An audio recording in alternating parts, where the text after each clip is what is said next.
اجمیر شریف کی درگاہ میں جانا، اجمیر شریف کی درگاہ میں حاضر ہونا کیسا ہے، اس بارے میں تفصیل سے بتا دیں۔ ارسلان بہار۔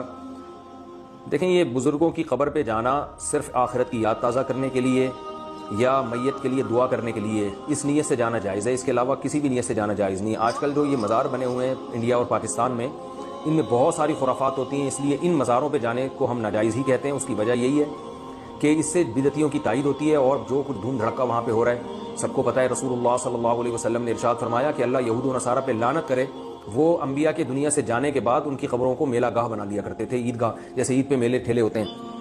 تو اور آپ صلی اللہ علیہ وسلم نے یہ بھی فرمایا کہ میری قبر کو اللہ اس سے میری حفاظت فرمائے۔ تو قبر پہ میلے ٹھیلے اور اس طرح کا کراؤڈ جو ہے یہ شریعت میں پسندیدہ نہیں ہے۔ تو اور جتنے بھی بڑے بڑے اکابر بزرگ ہیں، بہت سارے جو صوفیہ کرام تھے، اور ان کی قبروں کا بڑا برا حشر کیا ہوا ہے بدعتیوں نے، تو اس طرح آج بہرحال اس عمل سے منع کیا۔ غیر مسلموں کا دیا ہوا پرساد کیا ہم کھا سکتے ہیں؟ دانش صاحب حیدرآباد انڈیا سے۔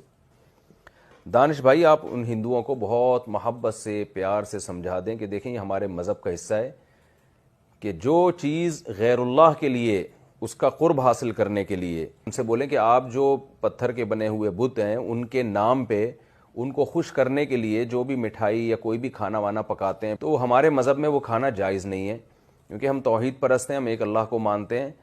تو وہ ٹھیک ہے، ان سے الجھے نہیں، کہنا آپ کا مذہب ہے تو ہمیں آپ سے نفرت نہیں ہے، لیکن چونکہ ہمارے مذہب میں اس پر پابندی ہے تو ظاہر ہے ہر انسان کو اپنے مذہب کو فالو کرنا چاہیے۔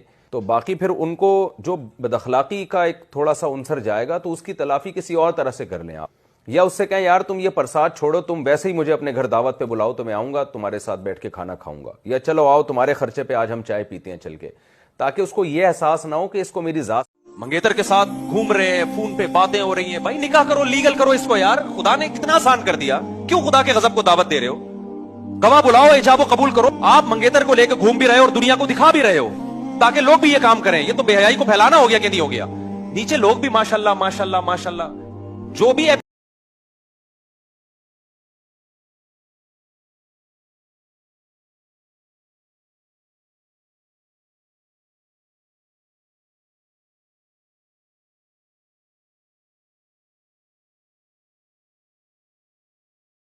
جب کوئی شخص یہ کہتا ہے نا اللہ نبی کے طفیل یا نبی کے وسیلے سے میری دعا قبول کر لے، تو اس سے اس کی نیت پوچھی جائے گی۔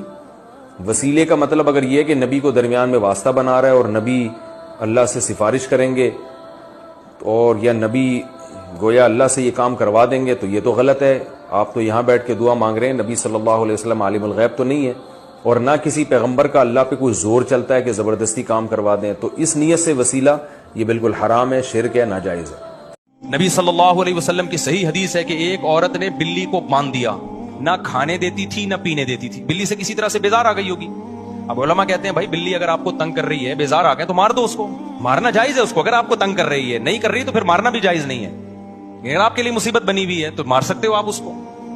اب کیا کیا، اس عورت کو تنگ کرتی تھی، اس نے کیا، مار دیتی نا وہ، اس نے باندھ دیا۔ اب باندھ دیا تو نہ وہ کھا رہی ہے نہ وہ پی رہی ہے، وہ بیچاری بھوک پیاس سے بلی تڑپ تڑپ کے مر گئی۔ اللہ کو اتنا غضب آیا، حدیث میں آتا ہے اللہ نے اس کی نیکیاں برباد کر کے اس کو جہنم کی آگ میں ڈال دیا۔